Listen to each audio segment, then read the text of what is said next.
প্রেমে উন্মাদ হয়ে গেছি।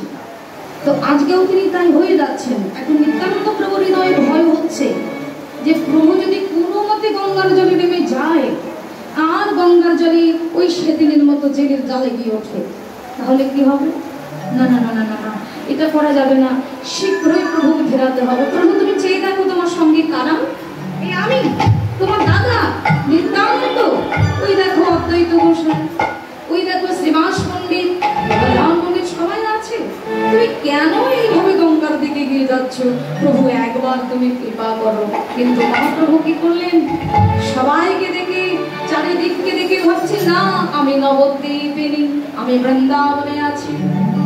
কত কবি বর্ণনা দিলেন, আর ফুলবান দেখে দেখে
এটা হচ্ছে মানে না দেখেও অনুভব করা।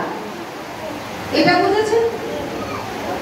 অনুমান, অনুভব, আন্দাজ, এই সব কিছু একই বস্তু, একই ভাষা আর একই কথা। একটা প্রবাদ বাক্যের মধ্যে কত প্রকারের হয়, তাই না? এখানে ব্রজবলিতে বলছে অনুমান করে বুঝলো। এখন সোজাসুজি অনুভব করার কথা বলছে না, অনুমান করে বুঝেছে। অনুমান কি? দেখতে মনে হচ্ছে কি এরা, মানে যারা দাঁড়িয়ে আছে